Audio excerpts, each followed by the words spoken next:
These folks dropped in to call on their Latin American neighbors, and they didn't leave New York to do it. 78,000 in one day, 300,000 in a week, almost 1 million in the 3 short weeks the fair was open.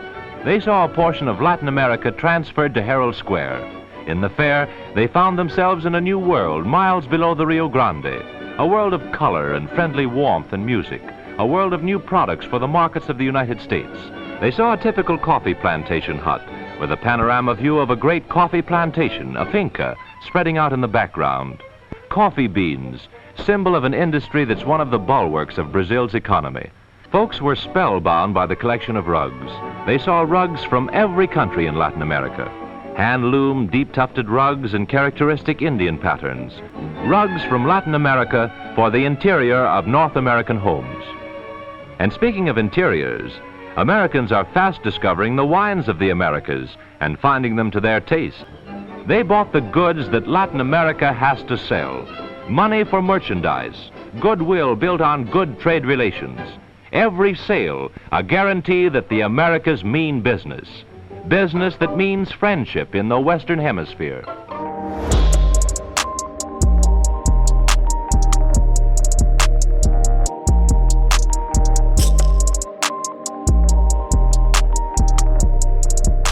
Under Teddy Roosevelt's corollary, the United States intervened pretty much at will in Latin American affairs. There was a period under Taft where he employed what's called dollar diplomacy, which was more or less a mercantile arrangement.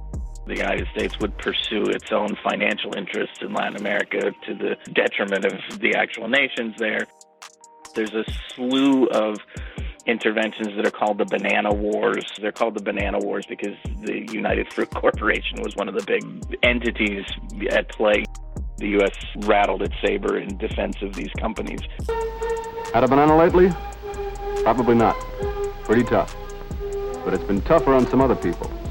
Some people in one of the countries that used to be called banana republics. There's quite a story back of your not having bananas, and it's a war story.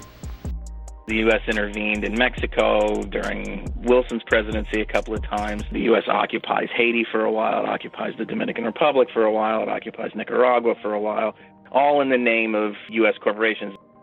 By the 30s, the view of the United States in Latin America was toxic enough that FDR hit upon what's called the good neighbor policy, where he said that we would not intervene, we would respect the sovereignty of our Latin American neighbors.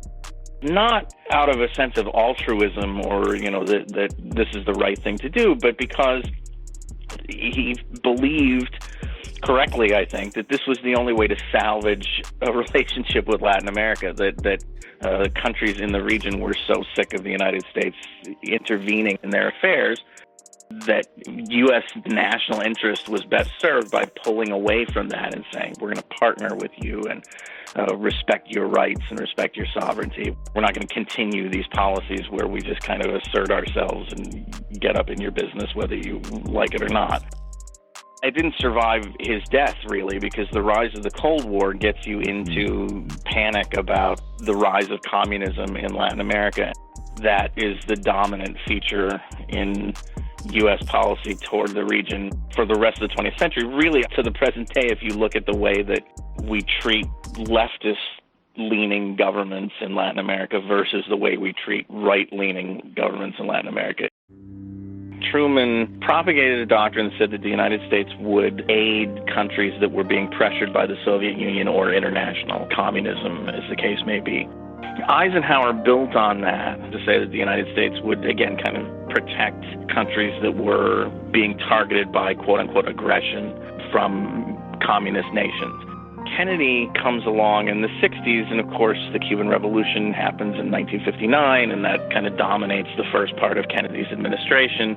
Kennedy takes it a step further. Not only are we going to protect countries that ask for help, that are under, pressure from international communism, but we're actually going to proactively contain communism, and particularly when it rears its head in the Western Hemisphere. You can see that in the Bay of Pigs, you can see it in the Cuban Missile Crisis.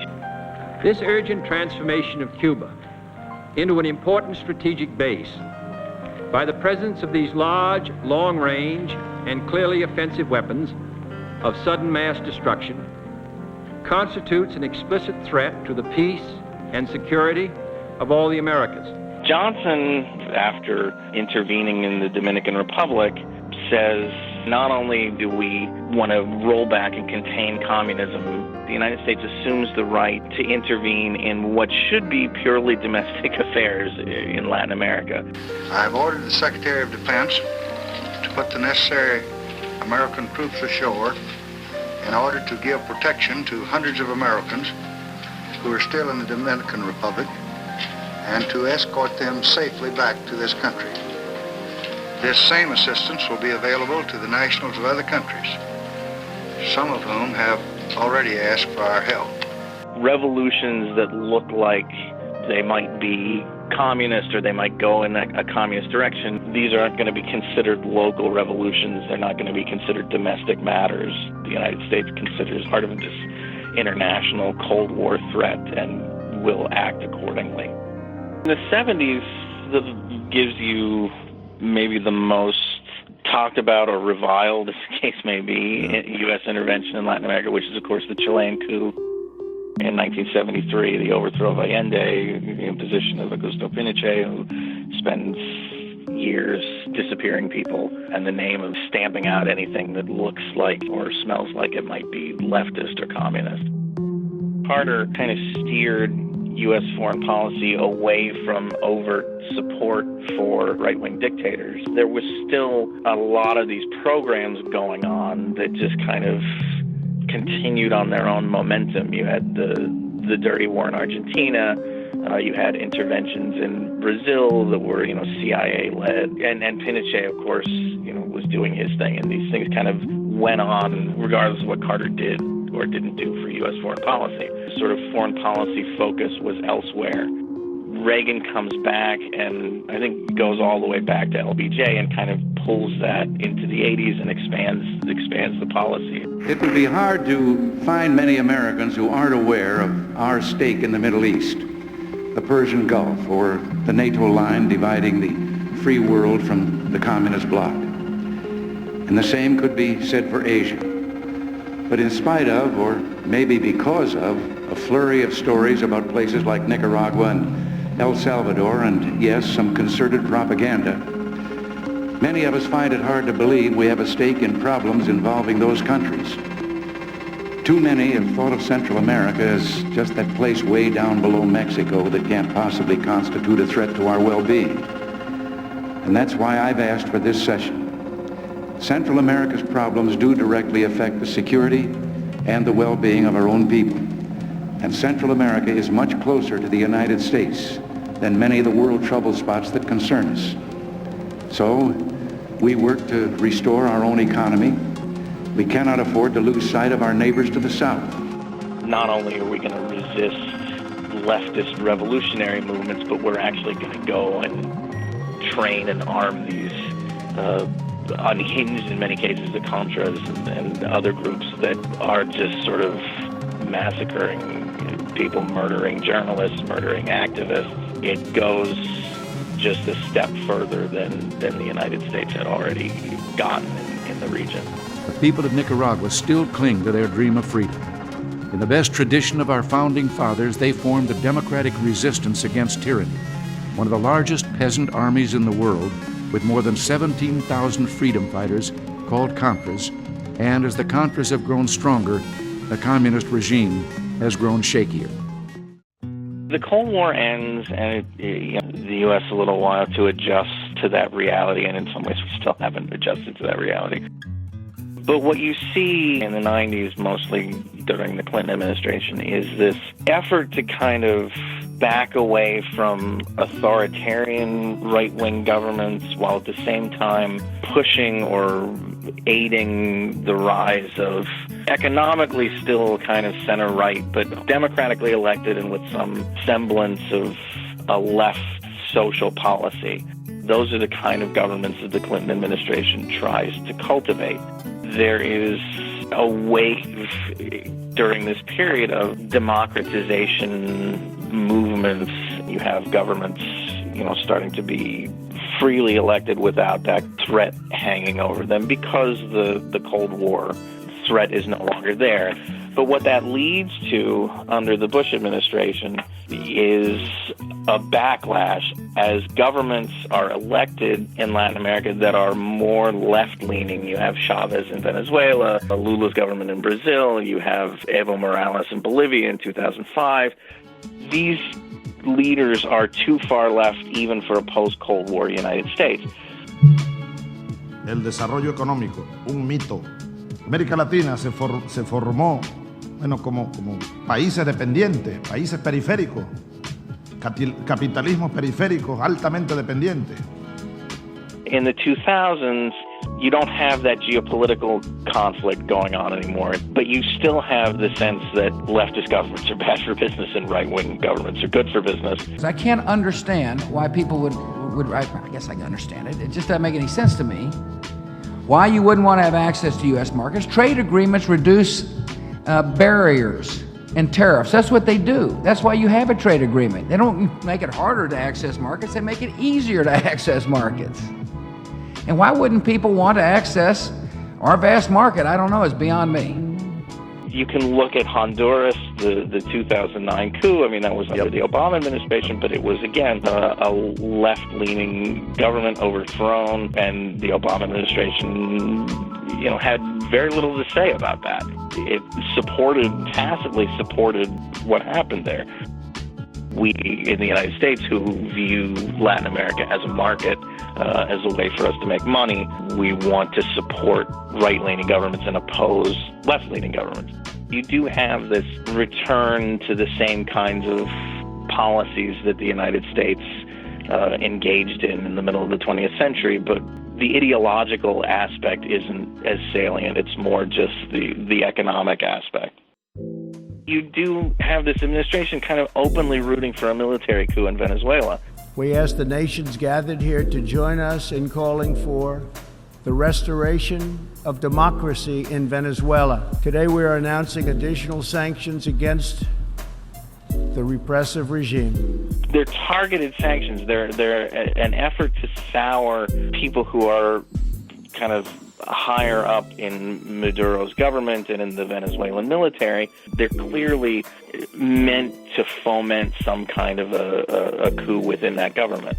So this is clearly an administration that doesn't respect the sovereignty of Latin American countries. You don't have to praise Maduro or the way that he's behaved in this situation to understand that what the United States is doing to Venezuela is fundamentally about control. Who gets to decide the course of Venezuela's politics? On the flip side of that, it's hard to say what Maduro government would look like if you took away all of this U.S. pressure to impoverish that country, to put it under sanctions, to put it in a box economically. If you took all that away, who's to say what that government would look like? It's impossible to predict. What happened in Brazil and continues to happen in Brazil is it's been happening with maybe not kinetic support, but with certainly the blessing of the United States. As difficult as things are in Venezuela, there's a tremendous amount of upheaval in Brazil right now, but you don't hear anything about that from Washington. That's being done in the name of implementing this sort of good for business right-wing economic policy. The relationship that we have right now with Brazil has never been better. I think there was a lot of hostility with other presidents.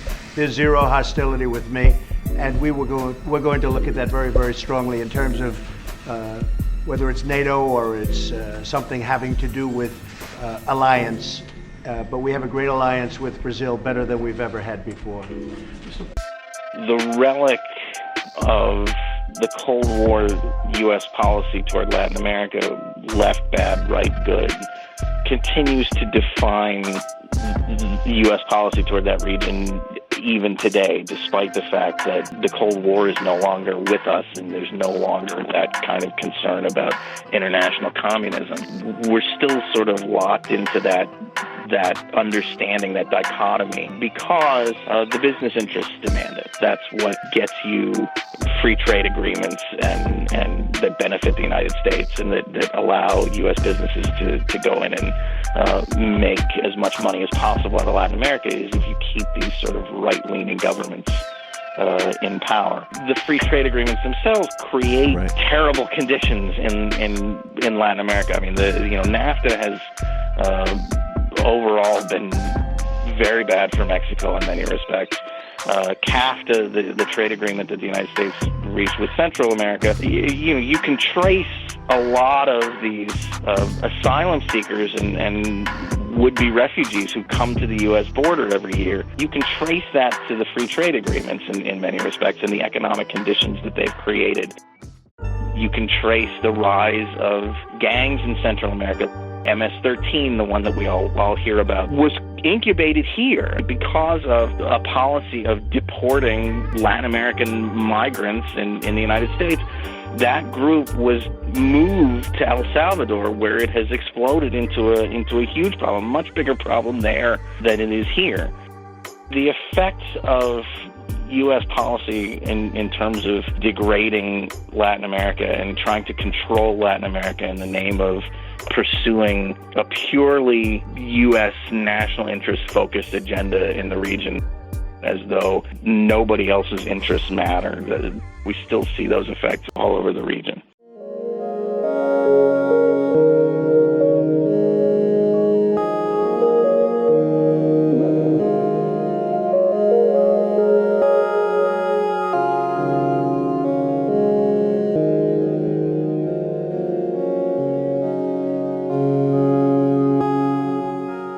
Quiero decirles, a Estados Unidos no le interesa la democracia. Si así fuera, no habrían financiado golpes de Estado y apoyado a dictadores. No amenazaría con intervenciones militares a gobiernos democráticamente electos, como lo hace contra Venezuela. No le interesan los derechos humanos ni la justicia. Si así fuera, firmarían los convenios internacionales de protección de los derechos humanos o las amenazas a los mecanismos de investigación de la Corte Penal Internacional. No promovería el uso de la tortura. No abandonarían el Consejo de Derechos Humanos y no separarían a niños migrantes de sus familias ni los pondrían en jaulas. A Estados Unidos no le interesa el multilateralismo. Si así fuera, no se habrían alejado del Acuerdo de París o del Pacto Global de Migraciones. No lanzarían ataques unilaterales. Muchas gracias.